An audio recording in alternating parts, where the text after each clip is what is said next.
On this episode of the Nationwide Real Estate Mastery Podcast, we sat down with Ashley and Antonio Denmark to uncover how to make money multiple ways in real estate.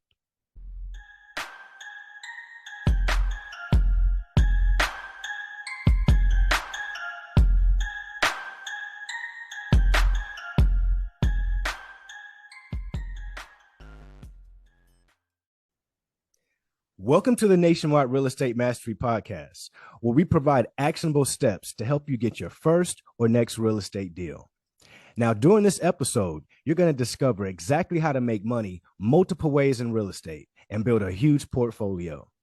Now, for those of you who are new to the show, my name is Sean Young, today's host, and I love all things real estate.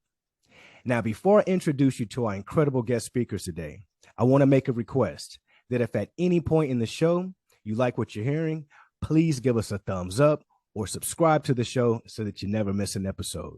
And make sure to take a look in the description of this episode, as we've packed it with thousands of dollars in free resources.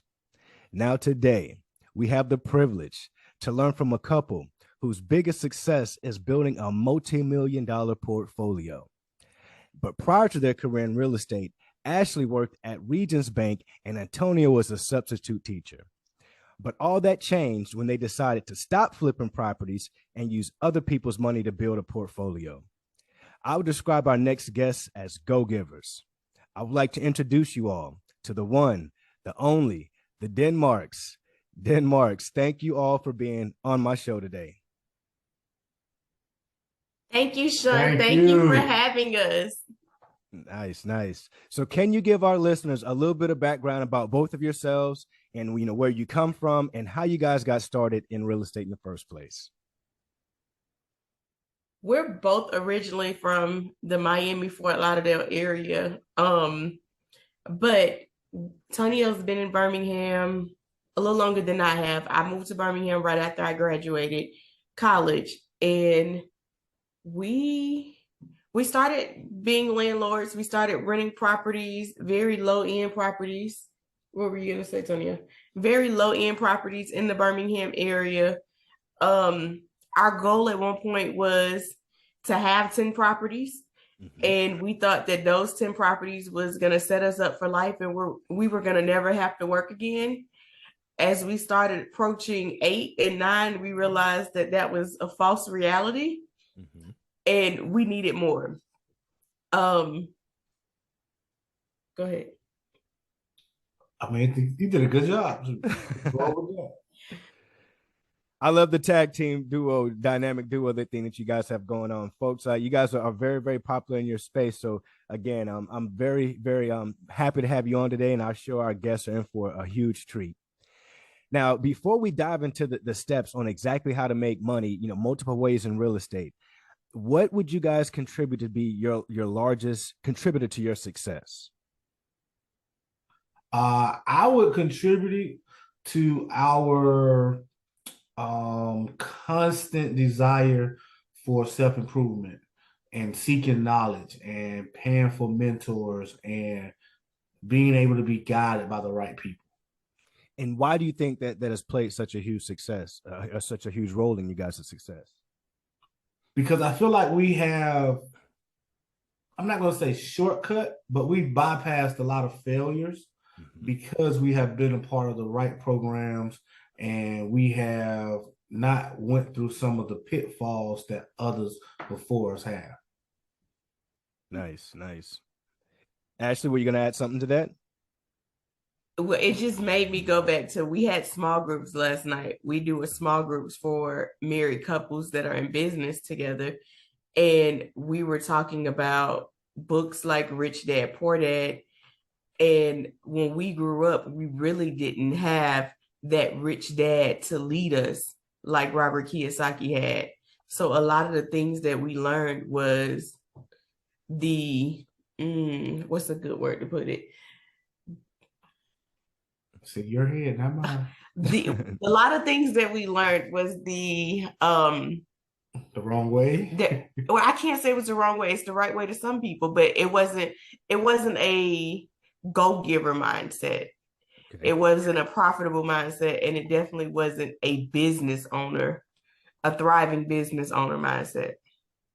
Got it. Makes a lot of sense. Makes a whole lot of sense. So when did you guys make that shift? Was it right then and there, or did it take you guys a while to kind of transition into the go-giver spirit or mindset that you kind of seemed like you resonated with initially anyway? For Antonio, I think it was a lot faster than me. With me, it's a constant struggle because my family was always the family that says, you can't teach everybody everything you know. You have to hold on to everything. It's like there's value in you knowing something when in actuality it's not. So like I have to constantly remind myself, give, because you're here to give, you're here to serve. But I wasn't always brought up like that. Yeah, for me, it was easier because I had an uncle, and he taught me this at an early age. He said, if you ever find the people that are giving, they always got it to give. And for me, that stuck with me as a little boy growing up, and I paid attention to it. And the people who was donating, whether that's time, money, information, they always had it. There wasn't a lack from those people. So I just kind of followed those footsteps. That's a powerful statement. The people who are giving always seem to have it to give. Yes. Wow, I love that. I love that. I told you guys out there, we are in for a treat. Not only are we going to get a step-by-step understanding of how to make money multiple ways in real estate, but we're going to get it from a couple's perspective. And I know a lot of you guys out there can relate to trying to do this business or striving to do the business with a partner, and it could be your significant other. So this is all going to be great stuff. Make sure you guys are taking notes.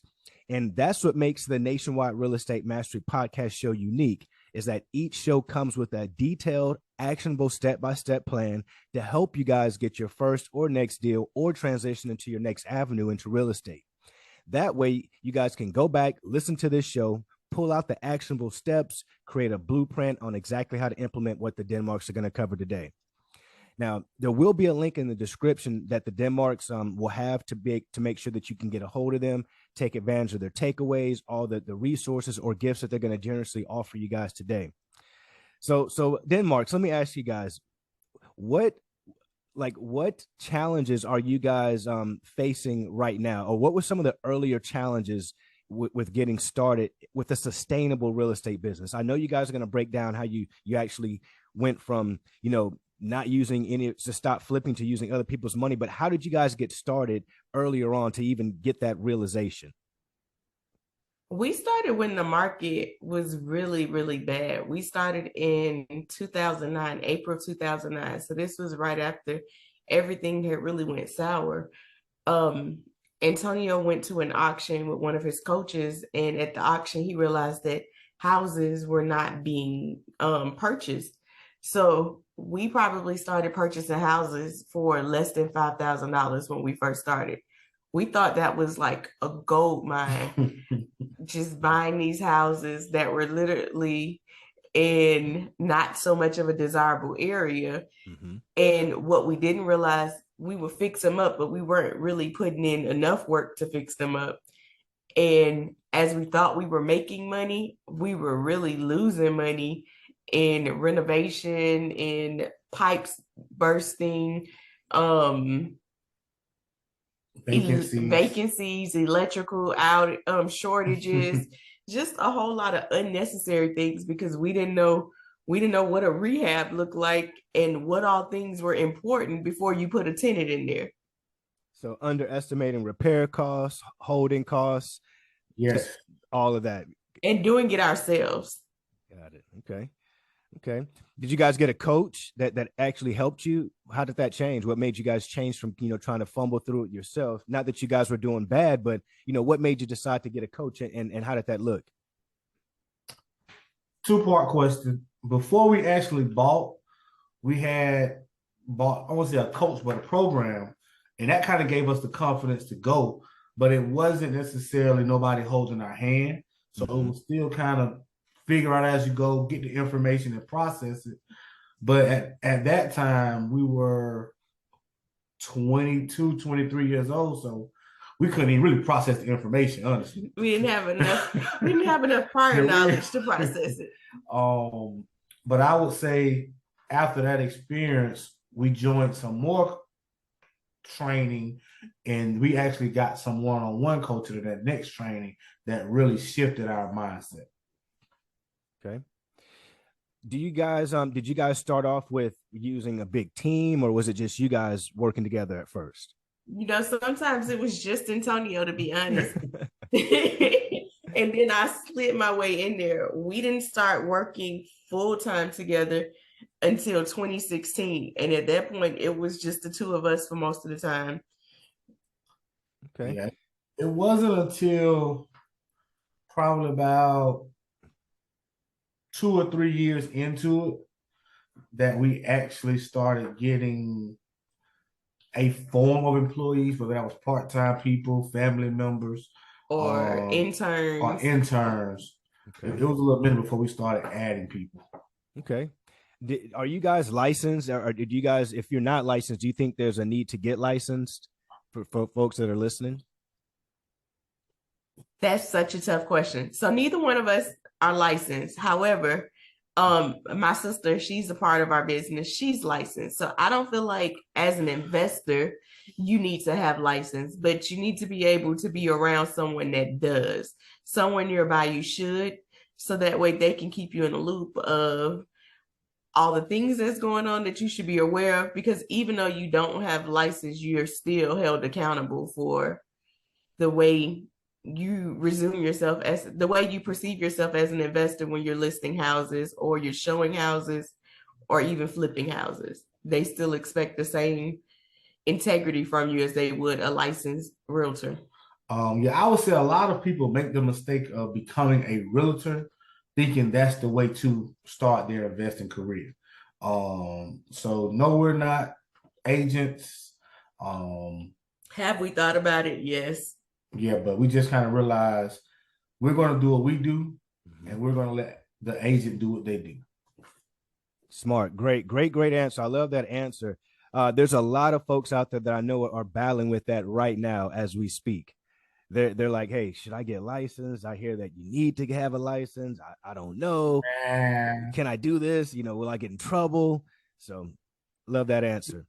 If you're not going to get licensed, folks, basically you want to have connections. You want to be connected with a professional that is licensed. So that, like Antonio just said, you do your thing and let them do what they do. Facts. Nice. So now I'm seeing, the folks can't see out there in our listeners can't see this, but I'm seeing that you're wearing a shirt that says XFlipper. I know this is you guys' big, thing that you push, and that's to some people are like, what do you mean XFlipper? What is XFlipper? Can you describe to us the theory behind that and actually go into what you guys are now doing? Yes. The theory behind it is it comes from actual failures in reality. Like we said in the beginning, we were buying and holding low-end properties and making money, but not what we felt we should be making. So we decided to do a flip. And on that flip, our first flip was a disaster. We had the property for a year and a day. We ended up going through 3 buyers. None of it was our fault. And at that point, we realized that we can't really control the deal when it comes to a flip. And during that flip, we started exploring other options. Well, we did the flip all wrong. We did it with our personal credit cards. We funded the rehab with our personal credit cards. So we were literally tapped out and couldn't do any more deals while we were trying to do that first flip. Even with it being under contract 3 times, we were in like a sitting position, waiting, praying that it'll close. So at that point, we started to explore other options. And that's when we kind of came up with, at that time, we didn't know it had a name, but people call it the burst strategy. And we started diving into the burst strategy, but instead of putting a tenant in the property, we was putting tenant buyers in the property. And that became our XFlipper method, where we put a tenant buyer in it and help them buy the property that they're living in. for our listeners out there that may not know what you're saying, they might think you're chilly over there. Burr. What is burr? What does All that right. mean? So BRRRR means buying the property. So you're going to buy the property. We like to buy the property at 65% of the ARV, meaning we are buying it, and that buy should include the purchase and the rehab at 65% of what it will be worth once it's completely renovated. That's the ARV. So we like to buy at 65%. After we buy it, then we are going to rehab it. So say that it's $100,000 ARV, just for simple numbers, and the purchase price is what, 50,000, and the renovations is 15,000. That's right. yeah. Mm-hmm. And the renovations are 15,000. That's 65,000 in total. So we want to buy at 65%. It doesn't matter what combination it is between the purchase and the rehab, as long as it's under 65%. We're going to rehab it. We're going to do a lot of the things that your normal flip has, but some of the big ticket items might not be done. So if the HVAC is still in a good condition, we're going to get it serviced. We're not going to replace it. We're probably not going to put in brand new cabinets. We'll probably resurface the cabinets that we have and put a granite countertop on it. We may not tile both of the bathrooms. We may tile one bathroom, and we may have to shower paint the other tile. What are some things that we may not do? And for the most part, that's a good cliff note. So the next R is we're going to rent the property. So that's kind of where we differ. We do a lease option instead of rent. That's the R in the BRRRR. Mm-hmm. And then we refinance on the property. Mm-hmm. When we refinance, we're going to pay off all our lenders and have a cash flowing asset. At that time, ideally, we'll get cash back if we bought it right. And then we're going to repeat the process. Yep. So that's what BRRRR stands for. Yes. Buy, rehab, rent, refinance, and repeat. Nice. And so you guys started doing this initially with all of your own money, all of your own credit cards. You were tapped out. You decided that is not the way to go. How did that transition look? How did you guys figure out that there is something that is called OPM out there, other people's money? How did that look? We went to a wholesale training in New Jersey, and we had, at that point, we still didn't have no idea what we were learning. It was completely fresh for us, but we went there, and during the breaks, we would talk to different people. And the people that we talked to would talk about like how many houses that they have. So like, there are so many different people. Like somebody had 2 houses, they had 10 houses, and they had, how many did the lady have? 50 houses. And that completely blew our mind. Like 50 houses. And that's when we asked her, like, how do you get 50 houses? And she said, with using other people's money. And we were like, explain, like, tell us more. And that became the shift for us, just talking to her and listening to her and seeking information. Okay. So how does your business look today? Can you break down for our listeners what do they need to do to duplicate what you guys are out there doing right now? It all depends on where they're starting from. I'm going to say we're going to start with somebody who has no money, maybe some credit, maybe want to partner with somebody. But in order to build the portfolio, we feel like the first thing you have to do is do at least one flip. And understand that the only reason you're doing that one flip is to get money for the foundation to your BRRRR strategy. So if you got a partner on that first flip, if you have to use your credit cards as down payment on that first flip, do your first flip. And once you have a sum of money, then we say take that sum of money and then you start the BRRRR process. Because in an ideal world, when you refinance on the BRRRR, you get that money back. So you can repeat it over and over and over again. Okay. What strategies are you two using to find some of these deals? So we get a lot of our property, we get properties three ways. So we get them off market from different wholesalers that are in our market. We also get them from referrals, and then we get them from the MLS, the multiple listing services. Okay. Someone in our office looks at it all day, every day, and makes offers. Nice. If you are just starting and you're looking for properties, I would recommend you do basically 3 steps. Create an email that's only for properties. We're not sending anything to this email but properties. Once you create that email, go join all the local groups on Facebook where your wholesalers are, where your agents are, all the communities. And what you're going to do is you're going to put that email out there to get on all the wholesalers and the agents' buyers list. Once you do that, you just got to sit back and start making offers and just follow that process of analyzing properties, making offers on properties, following up on properties. If you can do those 3 things on a regular basis, a deal will fall in your lap out of the sky. And it doesn't take a long time. Like if you're consistently doing it, you should have a deal pretty soon. So that you guys just gave a golden piece of information for folks out there, because a lot of people are challenged. They feel like, I just don't have enough money to do this.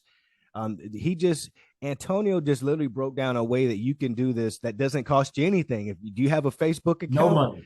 If you have a Facebook account, he just gave you a way to go out there, consistently have the opportunity to put yourself out there for deal flow. So there should be no excuse out. There should be no excuse. This is a cost you $0. Zero. Absolutely. I love it. I love it. Let me ask you guys, when you guys are finding these deals, if someone is new and they're looking for these deals and they're talking with realtors, that could be another intimidating piece for them.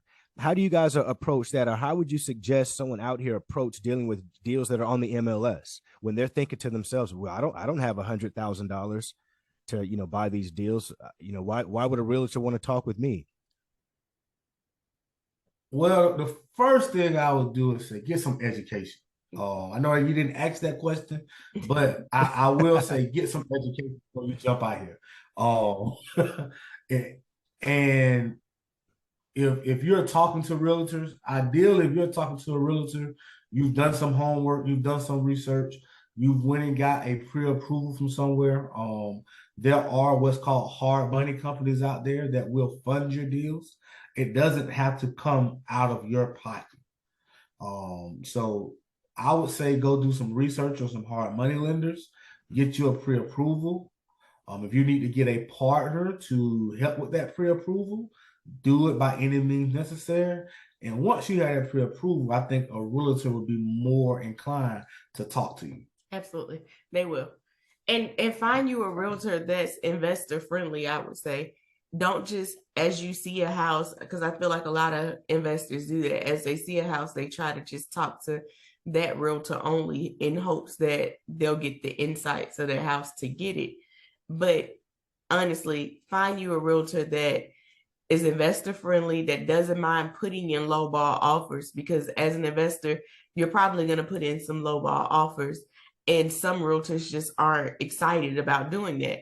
So finding someone that understands, has an investment cap that they can put on, and knows exactly what you're looking for to even give you properties that fit your realm of work.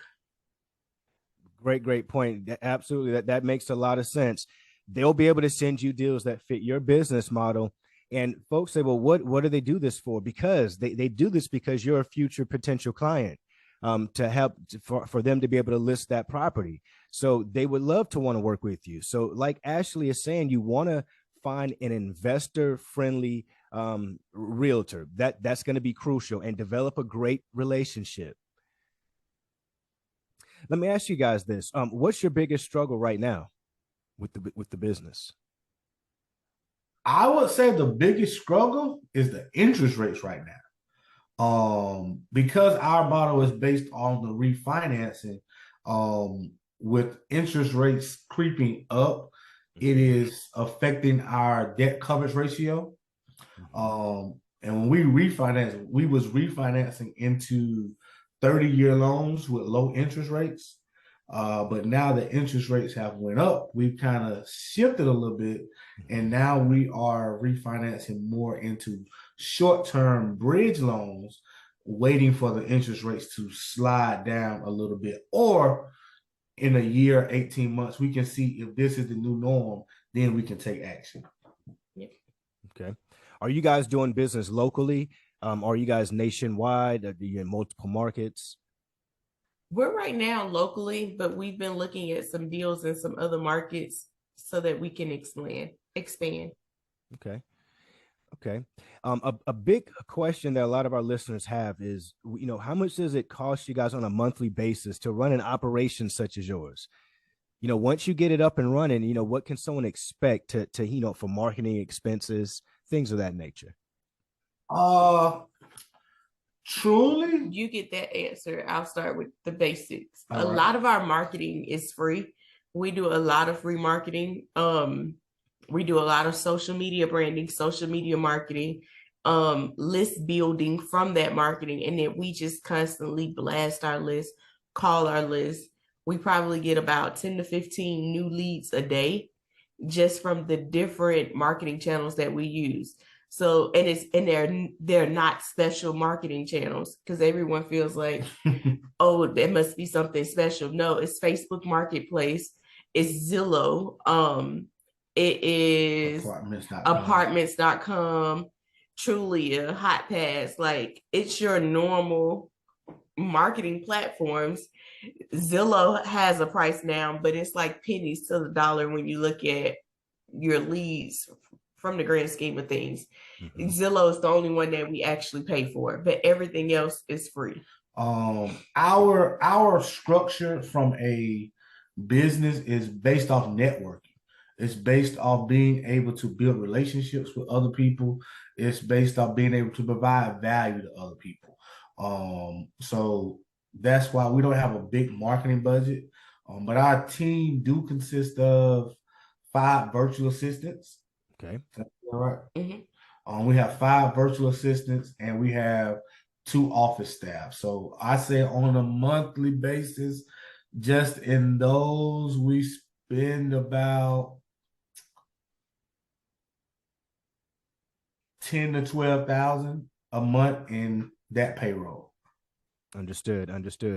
So like they're explaining, folks out there listening, these are operating expenses to actually operate a business. These are business expenses. Understand that you have to always consider business expenses when you're wanting to be in business. Always. Absolutely. Well, let me ask you, what is your biggest why? I don't know which one of you want to take this answer, or both of you can answer. Why do you do this? Why are you guys continuing to do this each and every day? We do this to help others first and foremost, but we do it for our kids. We have 5 kids. Our oldest is 17 and our youngest is 2 years old. So we don't want them to start where we started from. We want them to jump in the game. We want them to take it by storm, and not be afraid to fail, not be afraid to try things, and not be afraid to stand in a room and have conversations about money, because we weren't privileged to those conversations growing up. Perfect. Nice. That's important. That's huge, and that is a great why. Let me ask you guys, that leads me into my next question. What do you think life would be like if you were in your previous roles, if you were still, substitute teacher and you were still in your previous role, Ashley? I would probably be super stressed, because I was super stressed then. And I was working from 7 a.m. till about 8 p.m. at the office. So I would definitely say my kids probably wouldn't love me as much. I probably would be divorced by now, honestly. Honestly. Wow, that is amazing. That seems to be a theme that I commonly hear when I ask questions along that line, is that They're like, I don't even want to think about what it would be like. So that's very common. You guys also run a local REI live. You run a local meetup. Can you tell our listeners about that and how they could even, find you guys out there if they're in your local market? So REI Live is in Birmingham. REI Live actually started in Birmingham by Brian Tripp. And it's designed to help investors who are interested in real estate grow their real estate business, learn real estate, learn the different areas of real estate, and just help make the city and the community better by teaching and growing the community when it comes to investing in real estate. We have agents come to the meeting. We have contractors come to the meeting. We have lenders come to the meeting. It's a place where if you're in that real estate world, it's the place you want to be. Definitely. How often do you guys meet?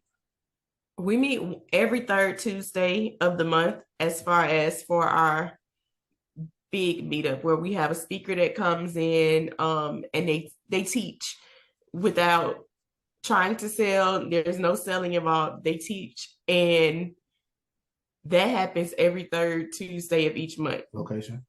It's at Vulcan Park and Museum. In the lecture room, it starts at 5:30 p.m.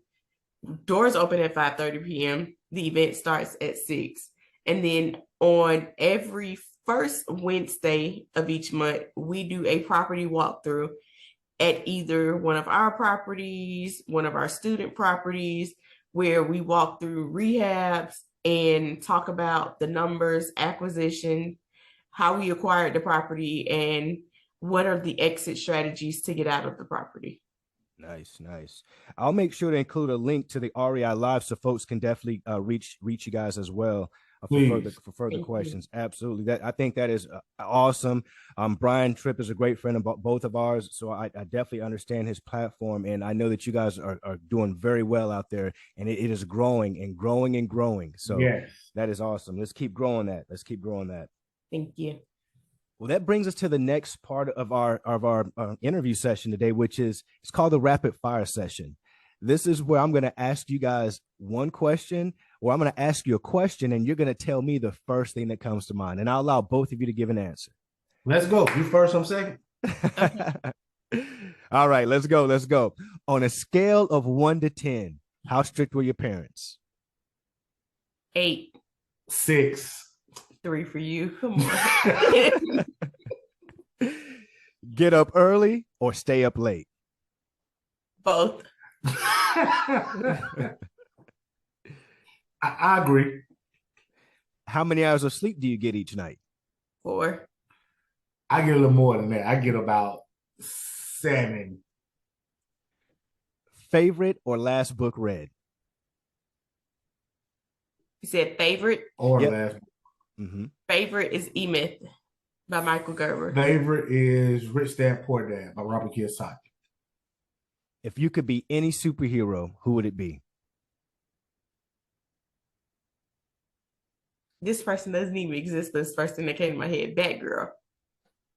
Okay. I would be what's the man name? I would be Professor X off the X-Men, so I can read people's minds. Something that everyone should do less of. Watch TV. Procrastinate.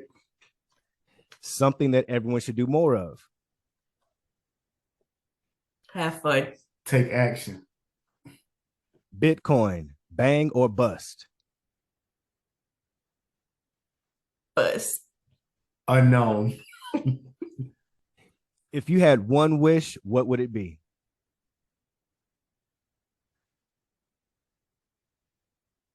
Be rapid. Oh, I'm first, huh? I was thinking.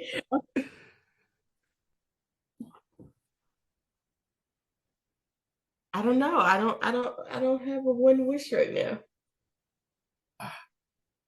Let's go Paris. We'll go to Paris. One wish, we'll go to Paris. That'd be my wish. Like, just get up and go. Not playing. I'm gonna wish for more wishes. Nice. Man, well, there we go. I love it. We made it through the rapid fire session. Nice. That was cool. Absolutely. So, Denmarks, what final thoughts would you guys like to share with our listeners out there? For me, I would just like to say that real estate is obtainable. It's not just for the rich people. No matter what your current situation is, if you take action, if you seek knowledge, and if you invest in yourself, you can change your situation. Absolutely. That was well said, Tanya.